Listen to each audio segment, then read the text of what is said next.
Hi guys, welcome to Thursday's online lecture. So today we're going to be talking about the feedback that I gave you all for your A1 prep worksheets.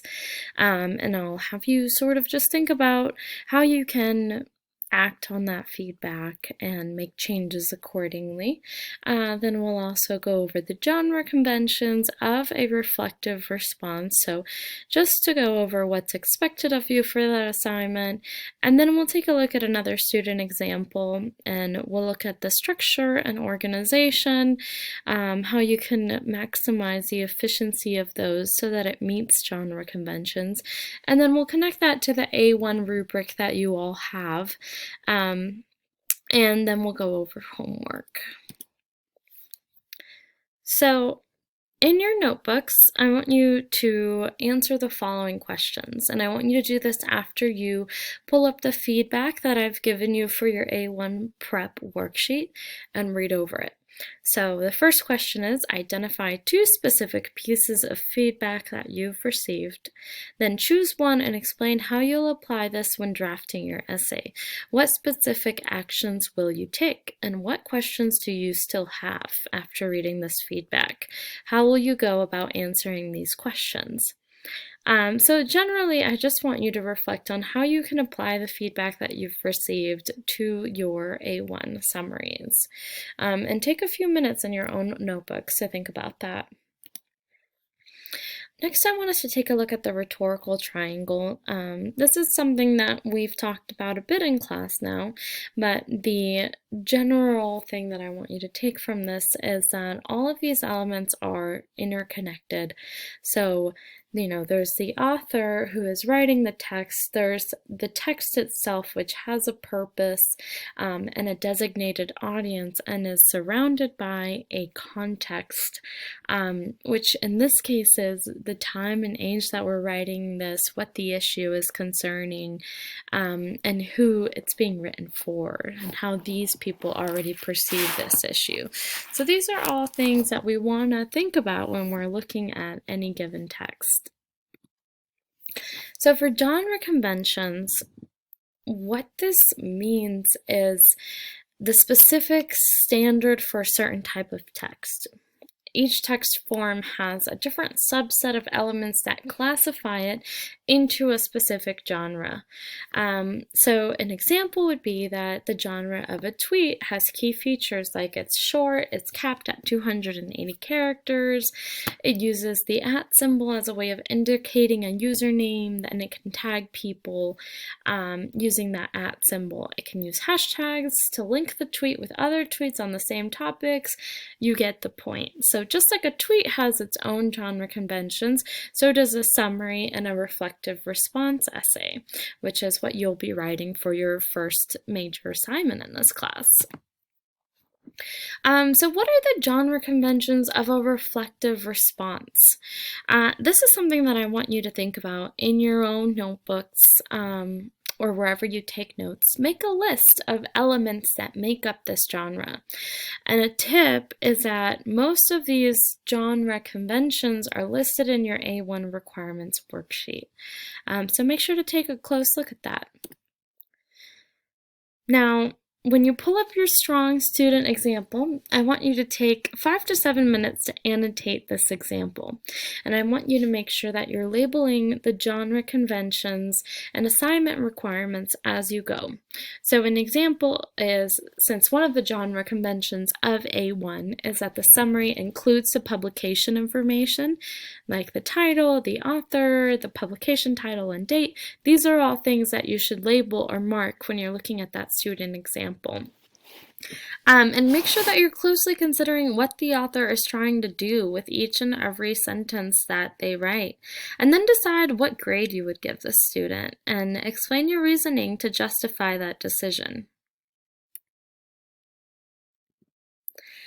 So one of the genre conventions of a response paragraph is a strong and coherent paragraph structure. And I want to really just dive deep on this because it's such an important factor in this assignment. So think about the organization of the student example that you just looked at. What would this look like as an outline? So ultimately, the takeaway that I want you to get from this is that it should be clear that you will need to first fully explain the point from the text before you can develop your own response to that text. So responses in academic writing. This is just, I want you guys to read this on your own. This is just summarizing what we just talked about how you need to first fully develop what's being said in the conversation, and then you can respond to it. So this is an example that we'll take a closer look at. And notice that in the first sentence, you're acknowledging the main idea that you're responding to. And then you're stating whether you agree or disagree, and only after you've done that can you go into developing and explaining why you agree or disagree with those specific examples. So make sure to take a close look at this example, because I want you guys to use this as a reference for how you're going to organize your own summary and response in your A1s. Strategies for forming your response. So the general structure of what you'll do is you'll identify an important idea or arguments or opinions from the text. You'll identify examples that the text provides to support those main ideas, and then you'll consider how you might respond to that idea.